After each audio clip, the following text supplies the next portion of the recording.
Hey, what is up, everyone? This is Ryan Mahalik here, back again with another post-com on some of my recent COD games against Ninjayas. Now, Ninjayas is definitely a top of the tier player. He's always prestige. He's gone Prestige 1 multiple times. He's been top of Koth. He's a great player, so these were some really good games. I'm excited to go over them. Let me see, where were they? Here, so the first game was on Dreadbloon. This is the random map, of course.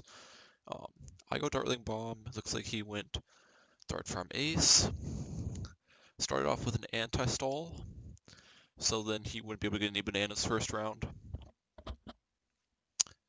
And then when I go Dartling Bomb, I like to send a 259. This way, it allows me to get my farm up 1-0 on round 3 to get 3 bananas. Exactly, pretty much with the money. So 259 is what I like to go to.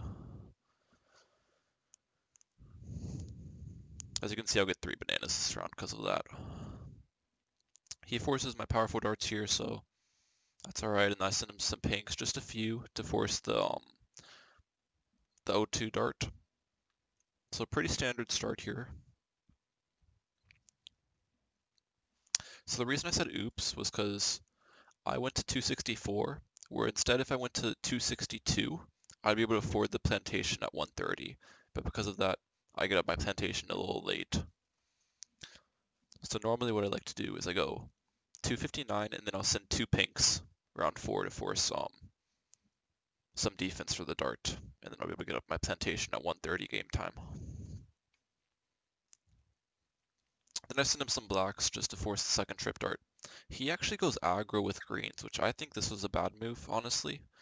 I only have to get up a 0-0 cannon, and it allows me to outfarm him, so it allows me to get a nice little farm lead. And you kind of see as this game goes on, my farm lead kind of get bigger and bigger.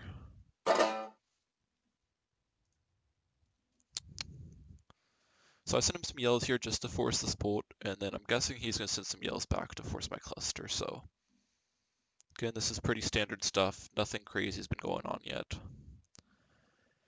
But as you can see, I've got a whole plantation lead on him right now. I get his jug up, and then I'm going to send him a region lead, then a region zebra.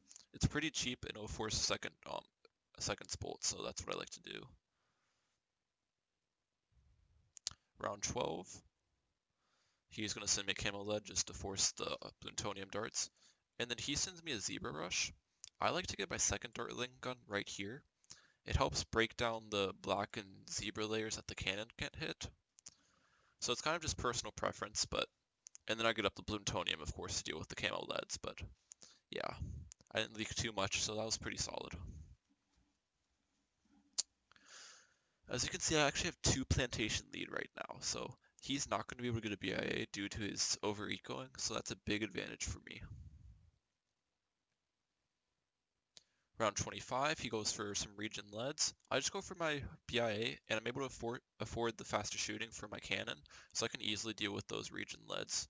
I'm mixing some stuff with round 16 AI, and it actually forces him to boost, so I'm definitely outplaying right now.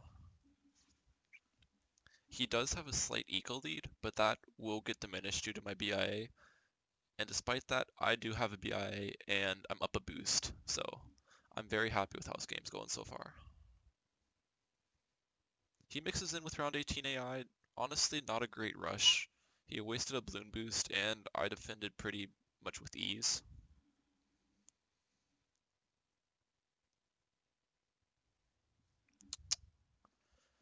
The reason I'm not going for a farm here, by the way, even though I have 4,000, is because he's been playing aggro the whole game, so I'm expecting a BFB, in which case I wouldn't have to, and I don't want to cash out like my BIA to defend the BFB, if that makes sense. I'd rather just defend it without having to sell any farms or cashing out. But it turns out he doesn't send me a BFB, so I just send him a Moab real quick to force a boost. So that was pretty nice. And then I end up sending him a follow-up Moab, which I'm not sure if that was smart. I forced a fan club, but it also slows down my money. So I don't know if that was a good play. I think only one Moab probably would have been better, but it's alright.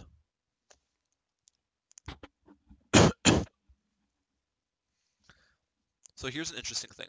So instead of going for like an impact against round 22 AI, I actually go for some extra dartlings.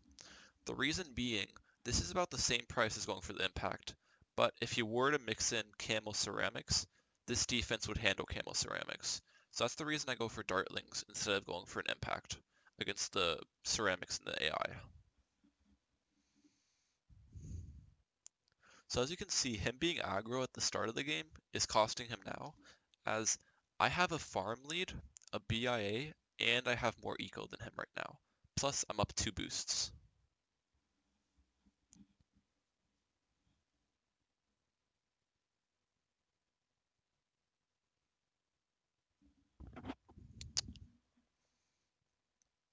So it's round 25 AI now. I have to go for my impact because there's too many ceramics in this round.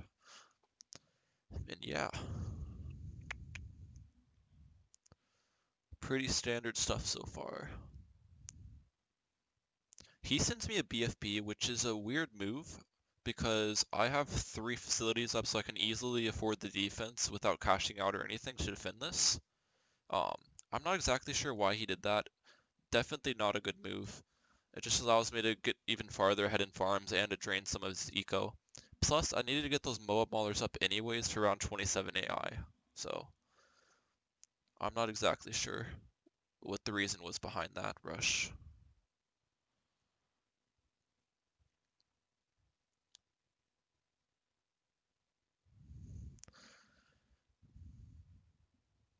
So as you can see now, I have a 3 facility lead on him, so the choices we made at the start of the game versus passive and aggro, you can really see them here with the farms. Along with the fact that I have double his eco. So I'm going to start sending him ZOMGs around 31, I think. Kind of start to drain his farms a little bit because you have to constant GZ the BFBs. I like sending a bunch of spaced ones because sending fast cooldowns will just drain me more and he'll have to GZ pretty much just as often. So slow cooldown are better in my eyes. I also start spamming some Moab Maulers just in case he decides to send me back, which I'm a bit confused why he isn't, due to the fact that he's worse in farms. I feel like an all-out would be his only option, but beats me why he didn't rush me. So I keep sending him, and then I keep spamming some more Moab Maulers just in case he decides to rush me back, but it seems like he isn't.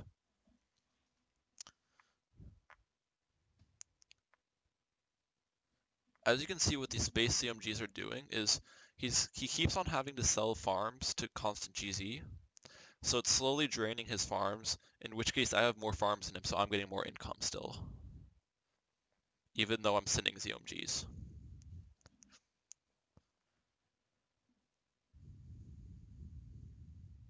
By the way, this is gonna still be a part 2 video just like my last ones because my recordings get split up for some reason. I'm not sure how to splice them together yet, but so there'll be a part 2 posted right after this. So just hop into that one right after because this is a best of 3 series, so there'll be 3 games. So he's down to 1 farm now and he hasn't sent me any ZOMGs, so it beats. I don't really understand why he played like that, but it's whatever. So that's game 1. So his losing map was offside, yep.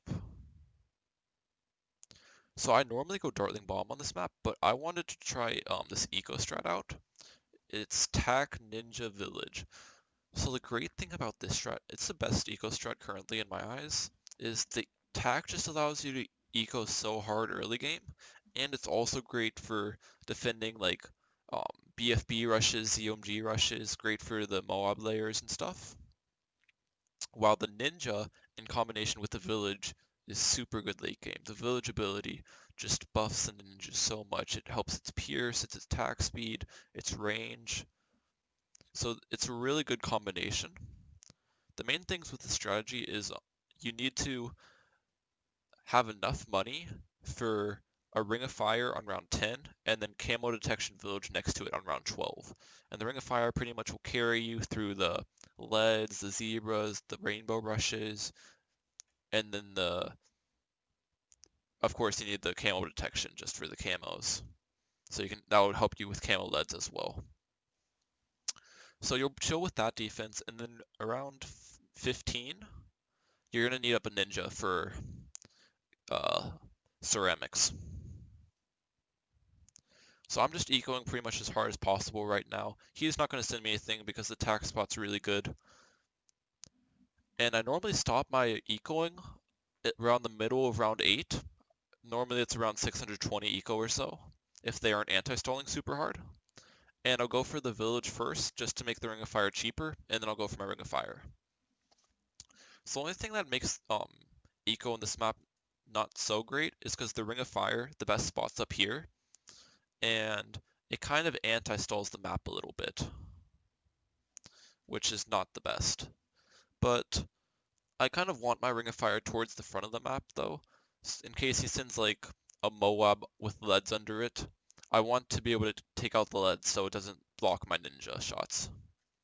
I send a boosted White Rush over here. It's pretty much just an eco rush, but the reason I boosted it was just so he would have to boost it to defend, so it's good to drain boosts when you can with eco.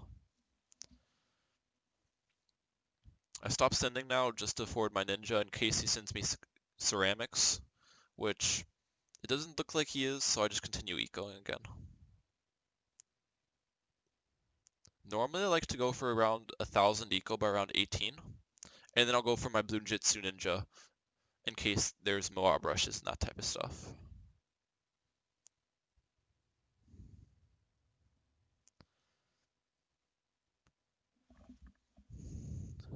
So he opted to send me a Moab, and I did over eco a little bit, so I'm not able to afford my Blue Jitsu yet. Because of this, I have to boost, and it's not that bad. I'm able to defend it with ease, but I am down 1 boost, and the boosts are very useful late game with this loadout.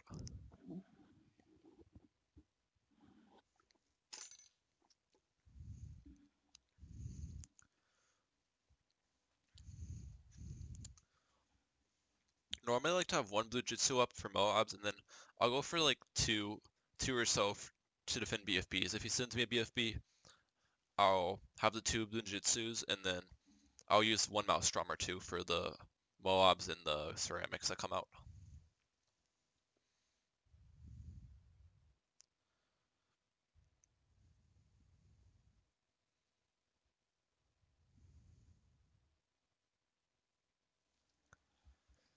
So at this point, this is where I like to start saving up for my monkey town, which gives you more eco.